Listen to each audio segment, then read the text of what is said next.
Alright guys, welcome back to another 17 Idle Adventure video. So Elizabeth just got announced this morning, and is she a must summon? Let's talk about it. So remember, right now, when I upload this video, Estarossa is still out, and I do believe Estarossa is still the better of the two.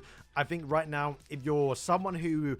I guess everyone's saving for Zeldris. That's like the next big character coming out, probably likely in 2 weeks' time. So if you care more about Zeldris, then I would recommend something for Estarossa, because it's more than likely that Zeldris is going to come out and buff up the commandments and buff up Estarossa. He was leaked to be a support character, but Estarossa was leaked to be a DPS, which to be fair, kind of is. They might just give him the tank role because it's fitting that he's a tank, so he can attack more and do more damage to his counter.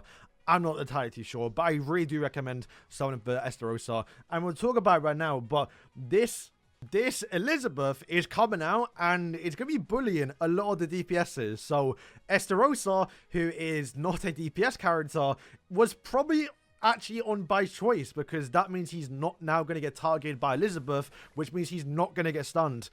Which, to be fair, I guess it wouldn't even matter, because even if he got stunned, he still has the reflect buff. The reflect will still actually work. But then again, he can still taunt Elizabeth if she's in range, so you can actually probably likely still taunt her, which will then take the stun onto him. And once again, if you haven't used Estarossa in PvP, he sometimes, and a lot of times actually, is the biggest damage dealer in my team and sometimes the enemy team, because he stays alive for so long. You just get free constant damage towards everyone on the field. You can't miss because it's literally just reflect damage. He is yeah, very must summon. I think Estarossa is a must pick up, and even outside of PvP, I'm still using him in my main PvP teams. He does tank quite a lot. He normally doesn't die, and if he does, then the match is over, because he does last normally 30 seconds long. Conscious enough, I think Estarossa is a must summon. So let's talk about Elizabeth now. So Elizabeth, so is she gonna be good? Yes, I think she's probably gonna be in...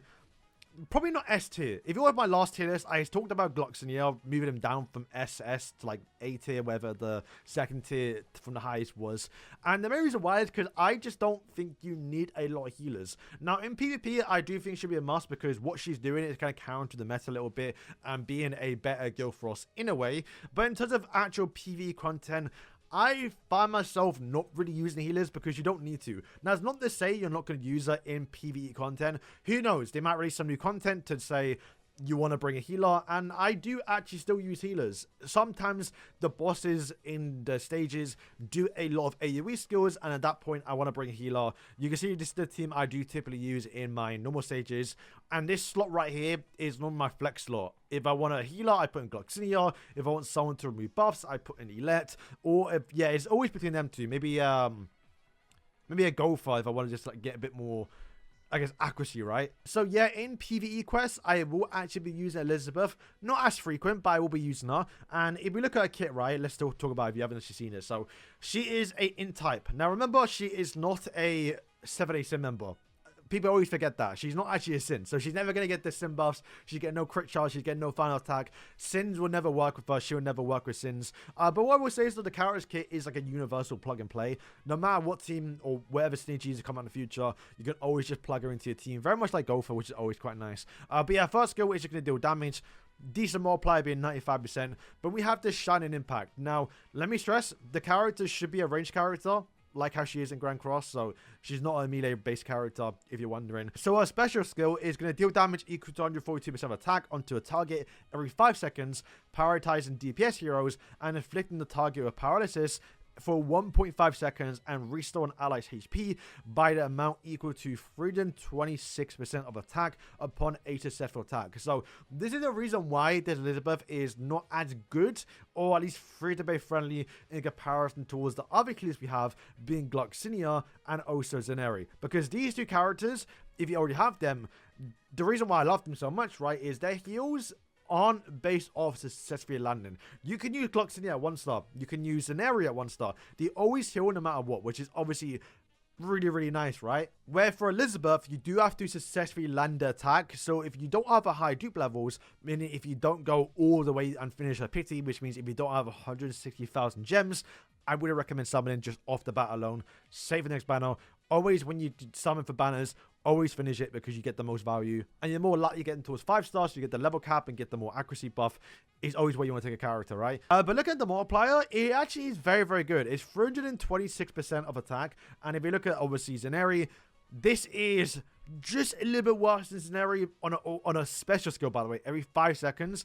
And the only comparable we have right now is Gloxinia, who she actually does heal more than Gloxinia. Gloxinia does do 625, and Elizabeth does do 652. So about a 22%, 27% increase basically is basically the same, right? However, you gotta remember the actual attack of the character does matter. So I'm assuming she's gonna naturally have higher attack than a Gloxinia, but to give some credit towards Gloxinia, like we talked about Estarossa, if we do get a Zeldris, and if Zeldris is a support character, and he buffs up the final attack, he might not, because it'd be too broken, probably.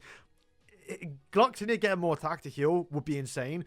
Estarossa getting more attack to do more damage as full counter, and also to heal more of his actual regeneration rate would also be insane. And in giving an extra like attack towards Dariori, when she already has 5% extra attack, would be even more insane. I don't know if they're actually going to do that, but there's always that possibility that Gloxinia gets a little bit of a buff because of the Zeldris. But yeah, in terms of healing, this skill is actually better because you get half the heals every 5 seconds. So if you're really in a pinch towards getting healed, you don't have to wait the full ultimate rotation. Plus, yeah, you don't need to use the ultimate rotation, so you can use that towards the end. She's going to constantly heal through the battle. It's very, very good. And this paralyzed thing ability is actually really, really good too. Now, it's going to be more useful in PvP because you're going to target a DPS hero, and who's running the backline in PvP?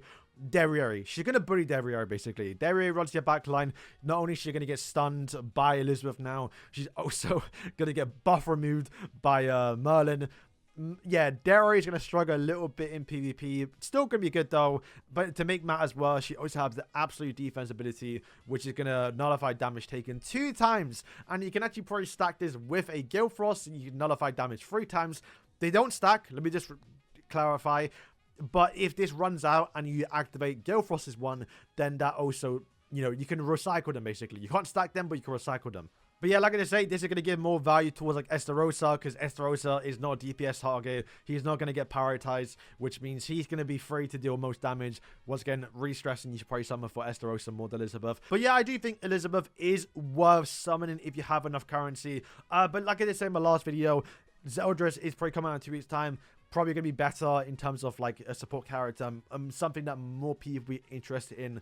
And then going forth, not to say that you should save for like the end of the year, but I do feel like we're going to get a new Mediolis D-Medi by the end of the year, which to be fair is still in like 2 months time, so you still have time to save, and something for Elizabeth, not to say you just skip just to save for the new Medi. But yeah, the Elizabeth will have a lot of use. Also remember, even though it says prioritize DPS heroes, that does mean if there's no DPS hero, she will actually target the person she can target, basically. So if you go to like normal boss fights, I do think you can actually use her in a lot of normal content in story mode. I will use her in Tower Trials, and she actually will be pretty good in Tower Trials. If you watched my last video I made a few days ago, we talked about how to defeat the Lab Summer Dungeon for Silver Demon, and one of my strategies that I've been using is bringing, you know, double healers to keep my barn alive, where now I think Elizabeth is going to be a lot better in this raid boss, because she is going to heal every 5 seconds rather than using an ultimate, which means I don't have to, you know, I can put Gloxinia, or what would have been Gloxinia, or I guess, you know, Elizabeth towards the end. But even then, I use Gale Frost too, and the Gale Frost shield is very, very helpful. Now that we get 2 uses out of it with the Elizabeth,